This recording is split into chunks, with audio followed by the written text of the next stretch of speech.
దేవునికి మహిమ కలుగును గాక.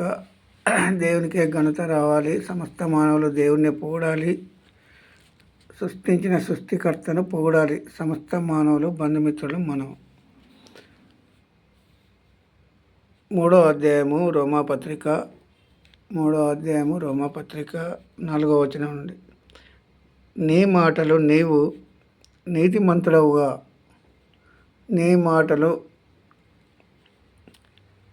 నీవు నీతిమంతుడవుగా తీర్చబడినట్లును నీవు వాద్యమాడినప్పుడు గెలుచున్నట్లును అని వ్రాయబడిన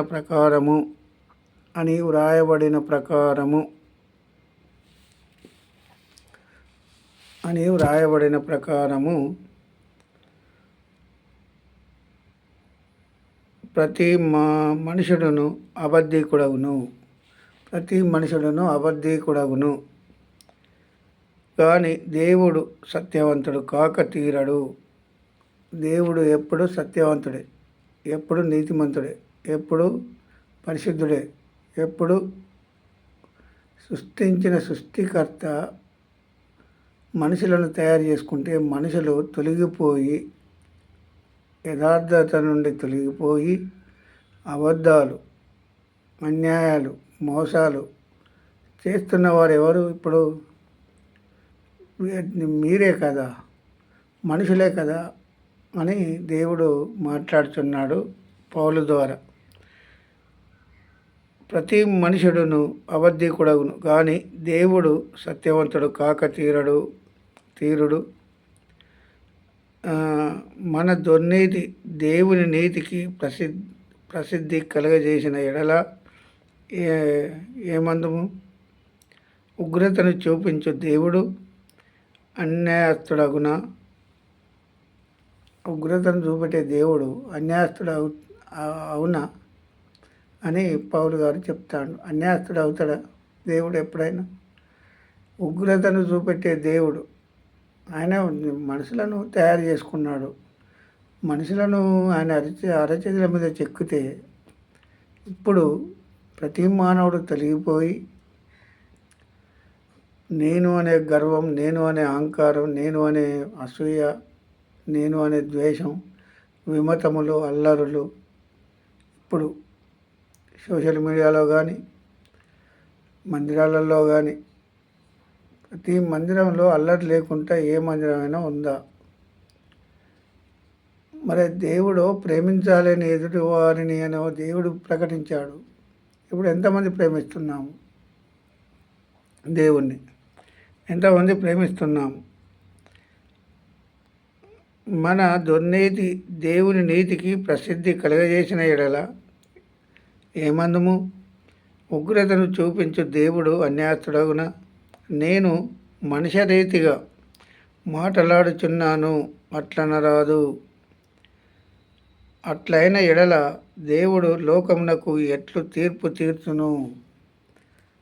ఇప్పుడు దేవుడు అబద్ధీకుడైతే లోకానికి తీర్పు ఎట్లా తీర్చాడు? తీర్చలేడు కదా. ఏ మనుషుడన్నా తీర్పు తీర్చగలడా లోకానికి? దేవుడు గనుక, ఆయన నీతిమంతుడు గనుక, పరిశుద్ధుడు గనుక, సృష్టించిన సృష్టికర్త గనుక మానవులు దేవుడి నుండి తొలగిపోయింది ఎవరంటే మానవులే. తొలగిపోయి వారు అబద్ధీకులైతాను. సమస్త మానవులు అబద్ధీకులు. ఇక్కడ దేవుడు లోకమునకు ఎట్లు తీర్పు తీర్చును? దేవునికి మహిమ కలుగునట్లు అసత్యము వలన దేవుని సత్యము ప్రబలిన ఎడల నేనికను పాపినైనట్టు తీర్పు పొందనేలా పౌలు గారు చెప్తాడు. మరి ఇప్పుడు మనుషులైతేనే అబద్ధీకులై ఉండాలి. మనుషులైతేనే పాపముల నుండి విడిపించడానికి యేసుక్రీస్తు ప్రభు ఈ లోకానికి వచ్చాడు. యేసుక్రీస్తు ప్రభు మాటలు కూడా వినలేని పరిస్థితిలో ఉన్నారు ఇప్పుడు ఈ లోకంలో. ఆయన మాటలు ఎలా ఉన్నాయి 4 సువార్తలలో? మరి సత్యవంతుడా కాదా అనేది గ్రహించాలి. ప్రతి మనుషుడు గ్రహింపే లేదు. మేలు కలుగుటకు కీడు చేయుదమని మేము చెప్పుచున్నామని కొందరు మమ్మును దూషించి చెప్పు ప్రకారము మేమెందుకు చెప్పరాదు?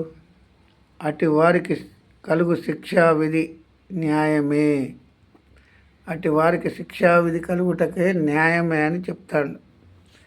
అబద్ధం మాట్లాడేవారికి, అబద్ధాలు చెప్పేవారికి కొందరు మమ్మును దూషించి చెప్పు ప్రకారము మేమెందుకు చెప్పరాదు?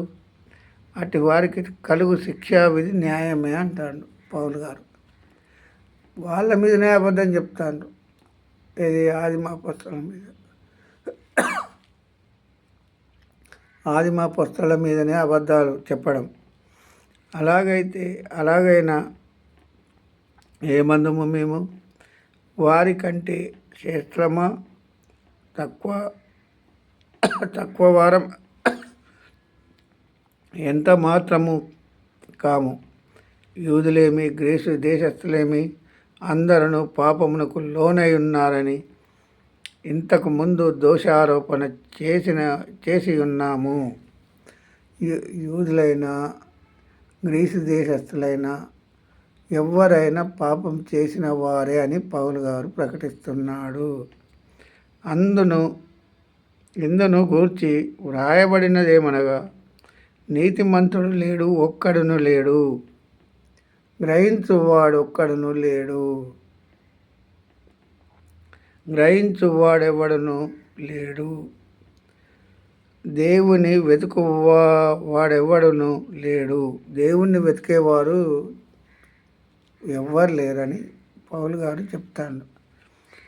అందరూ త్రోవ తప్పి ఏకముగా పనికి మాలిన వారైరి. పనికి మాలిన వారైందట. పనికి మాలిన వారు ఎవరు? మనుషులు, అబద్ధికులు, తాగుబోతులు, తిరుగుబోతులు, విగ్రహాలకు సాగిలపడేవారు, విగ్రహాలకు పూజలు చేసేవారు, విగ్రహాలు తయారు చేసేవారు, వీరందరూ పనికి మాలిన వారైరి అని అంటాడు. అందరూ త్రోవ తప్పి ఏకముగా పనికి మాలిన వారైరి, మేలు చేయువాడు లేడు, ఒక్కడైనను లేడు. వారి గొంతుక తెరిచిన సమాధి, తమ నాలుకతో మోసము చేయుదురు. తమ నాలుకతో మోసం చేసేవారు అనేకులు వచ్చారు. ఇప్పుడు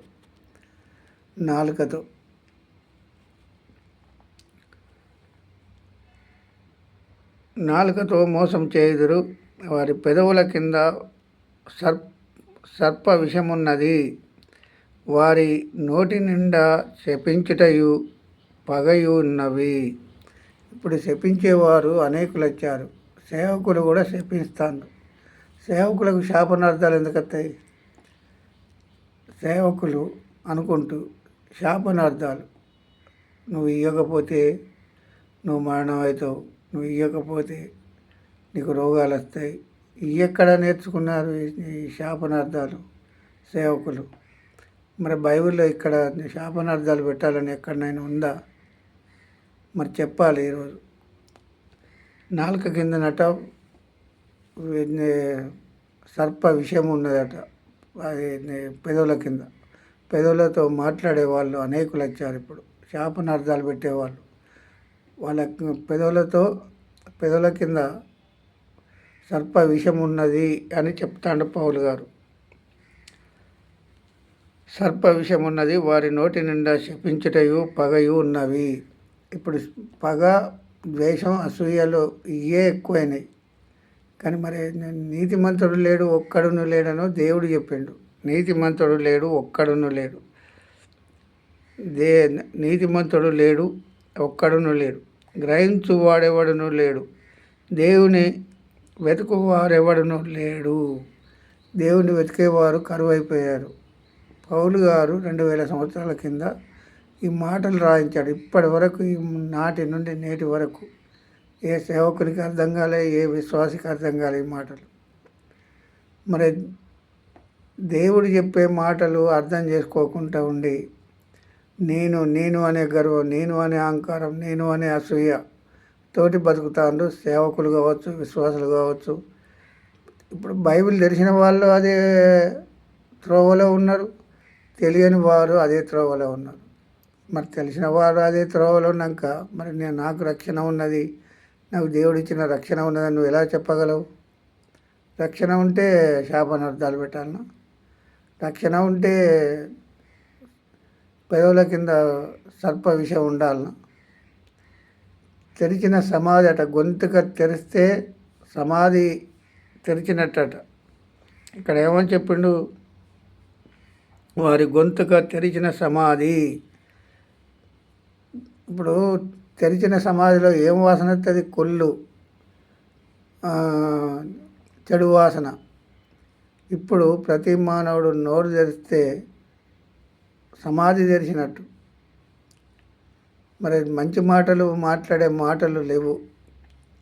మరి ఈ మాటలు మాట్లాడడానికి దేవుడు అవకాశం ఇస్తే మనం ఎందుకు త్రోవ తప్పి తిరుగుతున్నాము? దేవునికి మహిమ కలుగును గాక.